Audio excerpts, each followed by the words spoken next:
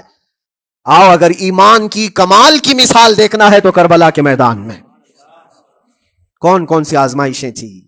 بھوک کی بھی آزمائش ہے، پیاس کی بھی آزمائش ہے، جان کی بھی آزمائش ہے، خوف کی بھی آزمائش ہے. سب چیزیں ایک ساتھ کربلا کے میدان میں آئی. رسول اللہ کے گھرانے پر، اہل بیت پر وہ کیسا عظیم امتحان تھا جب وہ 72 لوگوں کا 82 لوگوں کا قافلہ بھوک اور پیاس سے جوجھ رہا ہو. 3 دن سے ان کے اوپر کھانا اور پانی بند ہو، اور ان شہزادوں کے ایمان میں ذرا برابر بھی فرق نہیں آتا. نہ ان کے ایمان میں، نہ حوصلے میں، نہ ہمت میں فرق آتا ہے. 3 دن کے بھوکے اور پیاسے باطل سے نپٹنے کے لیے کس طرح سے کمر بستہ ہے. یہاں تک کہ بھوک کی شدت ایسی تھی، کلیجہ منہ کو آیا ہے. 6 ماہ کا بچہ بھی روتے روتے زبان جس کی سوکھ گئی ہو، وہ ماں جو بچے کو دودھ پلاتی ہے اس کے سینے سوکھ چکے ہوں، دودھ ختم ہو چکا ہو ماں کے پستانوں میں، کیسی قلت ہوگی.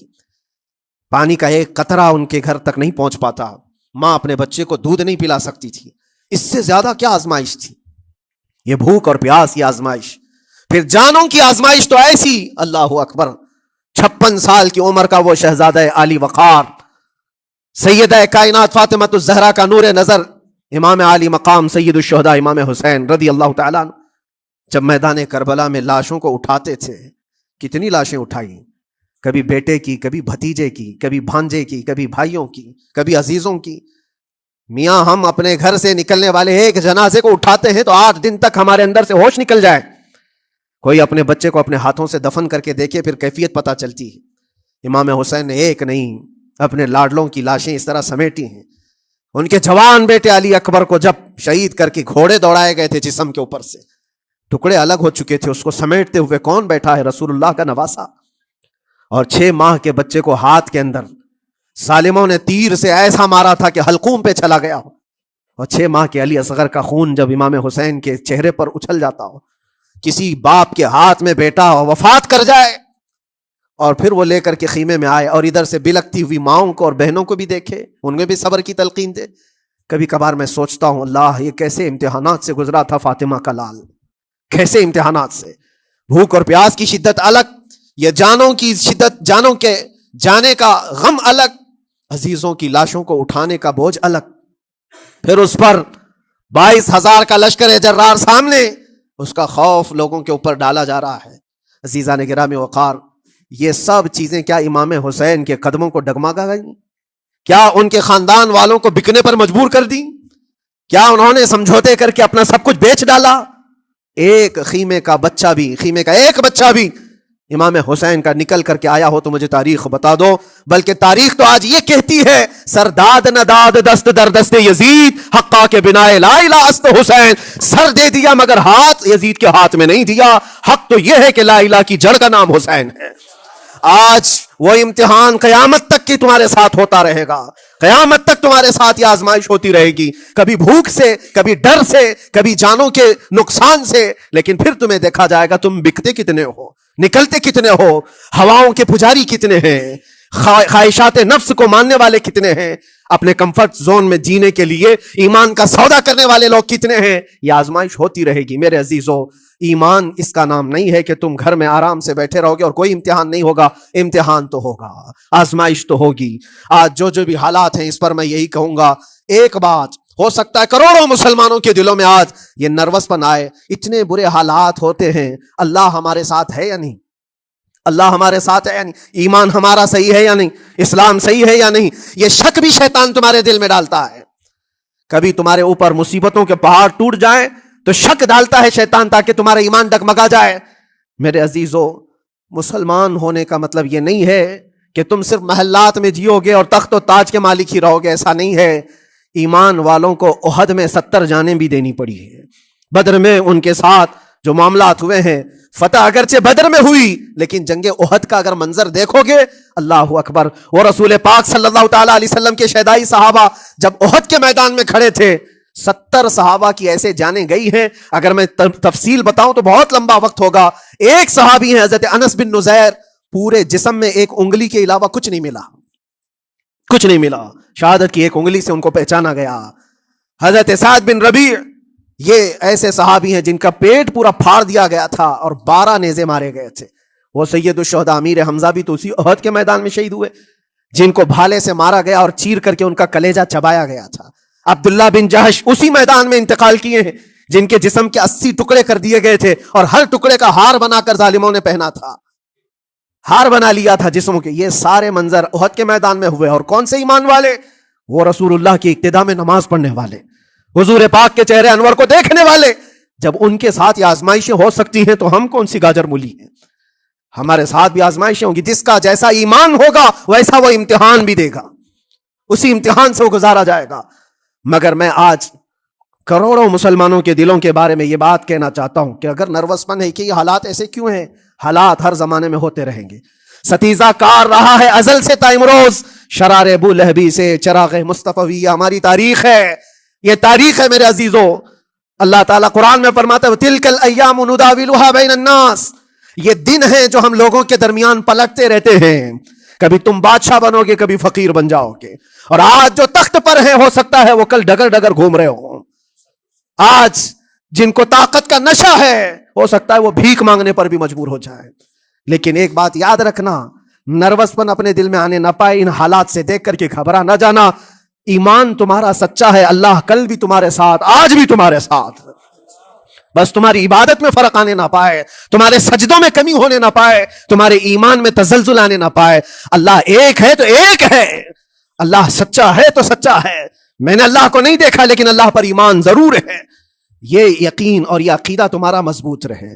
ہاں ہمیں معلوم ہے, کچھ لوگ ہم سے یہ پوچھتے بھی ہیں, اللہ تبارک و تعالیٰ پوری کائنات کا مالک جس نے ہر چیز پیدا کیا اور اس کی عبادت کرنے والے لوگ آپ, لیکن پھر اسی اللہ رب العزت کی یہ مسجدیں کیوں ڈھائی گئی, کیوں مسجدوں کو ختم کیا جا رہا ہے؟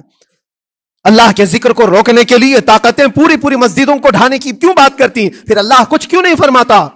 میرے عزیزو, یہ کائنات ہے جس کو اللہ نے اسباب پر بنا کر بھیجا ہے اور تمہیں عمل کے لیے بھیجا گیا ہے. تمہارا عمل دیکھنا ہے, تم کتنے پابند ہو, تم کتنے اپنی حفاظت کرتے ہو, تمہارے ایمان کی, تمہاری عبادتوں کی, تمہاری مسجدوں کی. تم مسجدیں خالی کر کے گھوم رہے ہو, فجر کی نماز میں اپنے گھروں پر سوئے ہو اور پھر اللہ کے گھروں کی حفاظت کی بات کر رہے ہو کہ مسجدیں ڈھائی جا رہی ہیں, مسجدوں پر آکرمن ہوتا ہے. یہ ساری باتیں کیوں؟ تم جب ان صفوں کو خالی کر دو گے, یہ مسجدیں چیخ چیخ کر پکارتی ہیں اللہ کی بارگاہ میں.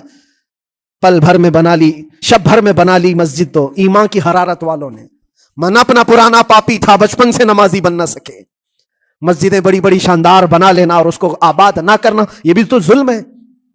آپ ان مسجدوں کی حفاظت کی جو بات کر رہے ہیں, ان مسجدوں کی حفاظت صرف کمیٹیاں بنانے سے نہیں ہوتی, نمازوں سے ہوتی ہے, اس کے اندر تلاوت قرآن سے ہوتی ہے. عزیزان گرامی, اور پھر یہ بات ان ظالموں کے لیے کہ اگر وہ ہاتھ لگا کر مسجدوں کو اٹھانا پھینکنا اس کو اپنی طاقت کا ذریعہ سمجھتے ہیں تو سمجھ لو تھوڑے دن کی بات ہے. اگر اسی کا نام طاقت ہے کہ عبادت گاہوں کو مسمار کر کے طاقت کے تخت کو بٹھایا جائے تو یاد رکھنا بڑھتے بڑھتے بڑھتے تمہارا نشہ کہیں تمہیں فرعون نہ بنا دے. اور اگر فرعون بن گئے تو انتظار کرو, اللہ تعالیٰ بڑے بڑے فرعونوں کو صرف پانی سے ہلاک کرتا ہے. بہت بڑے بڑے نمرودوں کو اللہ تعالیٰ مچھر سے ہلاک کرتا ہے. وہ ابرہہ بھی تو آیا تھا جو کعبہ ڈھانے کے لیے آیا تھا, ہاتھیوں کا لشکر لے کر آیا تھا, جس کا ذکر قرآن پاک میں الم تر کیف فعل ربک باصحاب الفیل. اے محبوب کیا آپ نے نہیں دیکھا ہاتھی والوں کے ساتھ اللہ نے کیا معاملہ کیا؟ پورا ہاتھیوں کی فوج لے کر آیا تھا کعبے کو ڈھانے کے لیے. ہوا کیا؟ کعبہ کو ڈھانے کے لیے اتنی خطرناک فوج تھی اور مکہ والوں میں لڑنے کی اتنی طاقت نہیں تھی. اللہ کریم نے ابابیل چڑیوں کی ایک فوج کو بھیجا. ہاتھی کہاں اور چڑیا کہاں؟ کوئی مقابلہ ہوتا ہے؟ کوئی مقابلہ ہے؟ تصور میں نہیں آتا. لیکن رب تبارک و تعالیٰ کا ایک دستور ہے, بڑی بڑی طاقتوں کو چھوٹی طاقتوں سے ہلاک کرتا ہے. چھوٹی چھوٹی سی چڑیاں ایک ہاتھ میں تمہارے آ جائیں, ایک چونچ میں اور 2 پاؤں میں کنکریاں لے کر آتی تھی, اوپر سے صرف وہ کنکریاں گراتی, ہاتھیوں کے پیٹ پھٹ جاتے اور آگ لگ جاتی تھی. اللہ تبارک و تعالیٰ کی طاقت کا یہ مشاہدہ, قوت کا ایک ہلکا سا اظہار جو مکہ کی ان وادیوں میں ہوا منا, اور اللہ تعالیٰ فرماتا ہے فَجَعَلَهُمْ كَعَصْفٍ مَأْكُولٍ. اللہ نے ان کو ایسا کر دیا جیسے کھائی ہوئی مرغی ہوتی ہے, نوچ نوچ کر کے کھا کر چھوڑی ہوئی مرغی ہو. پوری فوج کی حالت ایسی ہو گئی تھی. کعبہ مکرمہ کو ڈھانے کے لیے آئے, تب اللہ تبارک و تعالیٰ ظالموں کو کس طرح سے نیست و نابود فرمایا. ہمیں یقین ہے میرے عزیزوں, اللہ تبارک و تعالیٰ وہ ابابیل بھیجنے والا مولا آج بھی زندہ اور ہمیشہ زندہ رہے گا. وہ حی اور قیوم ہے, ہمیشہ سے زندہ ہے اور ہمیشہ زندہ رہے گا. لیکن تمہارا امتحان ہوتا رہے گا, تمہارا امتحان ہوتا رہے گا. اللہ کے نبی صلی اللہ تعالی علیہ وسلم کے لیے مدد آئی ہے تو اس کا مطلب یہ نہیں ہے کہ وہ صرف بیٹھ کر کے مدینے میں دعائیں کرتے تھے. نہیں, عمل کے میدان میں اترے بھی ہیں. صحابہ نے بھوک اور پیاس برداشت کی ہے.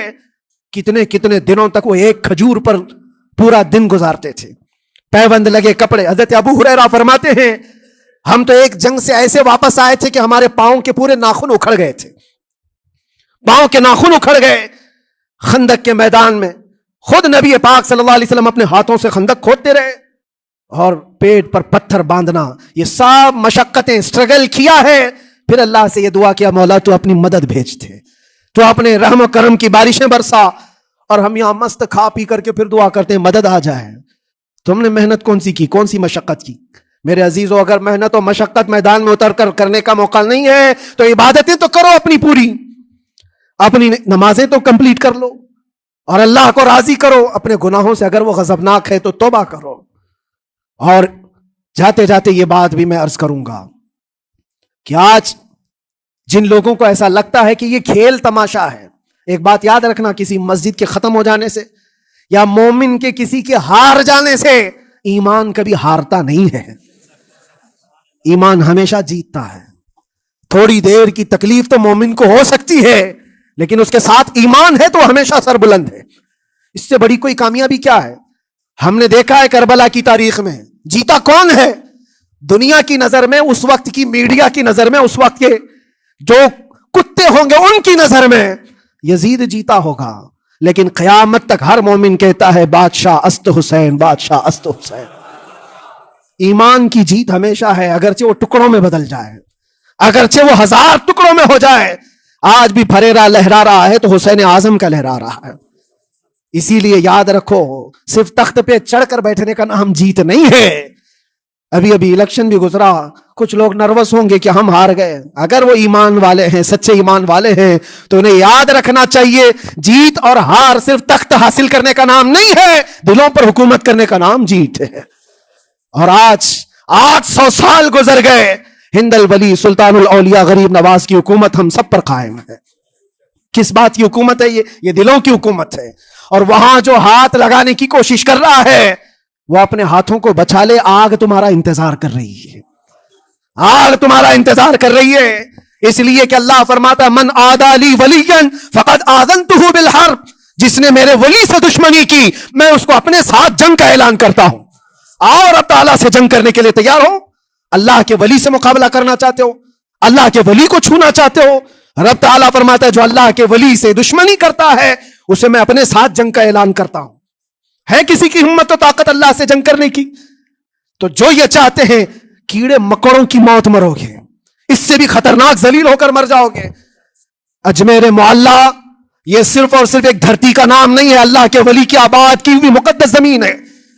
اور ہم سنیوں کی آستھا ایسے ہے، امام اہل سنت فاضل بریلوی اعلیٰ حضرت فرماتے ہیں دنیا بھر میں جہاں دعائیں قبول ہوتی ہیں ان جگہوں میں سے ایک جگہ کا نام اجمیر معلیٰ ہے، جہاں اللہ تعالیٰ دعائیں قبول فرماتا ہے۔ ہم اپنی آستھا ہی نہیں رکھتے میرے عزیزوں، اپنی جان بھی حاضر ہے غریب نواز کے قدموں کے لیے۔ اس لیے میں کہنا چاہتا ہوں سرکار غریب نواز رضی اللہ تعالیٰ عنہ کے رکشک، یہ لوگ اگر یہ سمجھتے ہیں کہ مسلمان بکھر گئے ہیں، ٹوٹے ہیں، بکھرے ہیں، ان کے پاس کوئی طاقت نہیں، کوئی سیاست نہیں، اور ہم جس کو چاہیں آکرمن کر کے ختم کر دیں، ہو سکتا ہے ہم سب کو مار ڈالو تمہاری طاقت کے ذریعے، لیکن وہ غریب نواز ہے۔ اپنے باپ داداؤں کی تاریخ یاد رکھنا، پوچھنا، جو غریب نواز کو اٹھانے کی کوشش کیا اٹھ گئے ہیں، اور وہ دھرتی پہ آج بھی آباد ہے، انشاءاللہ قیامت تک اجمیر معلیٰ چمکتا رہے گا۔ سرکار غریب نواز رضی اللہ تعالیٰ عنہ کے آستانے سے جو فیض بٹتا ہے، اپنے اور غیر سب وہاں سے فائدہ اٹھاتے ہیں، سب لوگوں کو برابر فائدہ اٹھایا جاتا ہے۔ اسی لیے میرے عزیزوں، یہ آزمائشوں کے دور میں میری صرف ایک ہی گزارش ہے، اپنا ایمان مضبوط کرو، اپنا ایمان مضبوط کرو۔ جیسی بھی مصیبتیں آئیں، طاقتیں آئیں، تمہارا سجدے سے سر دور نہ ہونے پائے، اللہ سے غفلت ہونے نہ پائے، تمہارے ذکر و اذکار میں کمی ہونے نہ پائے، مسجدوں سے دور بھاگنے کی کوشش نہ کرو، واپس آ جاؤ، اللہ کی رحمت قریب ہے۔ قرآن میں اللہ فرماتا ہے الا ان نصر اللہ قریب، آگاہ ہو جاؤ، بے شک اللہ کی مدد بہت قریب ہے۔ وآخر دعوانا الحمد للہ رب العالمین۔ السلام۔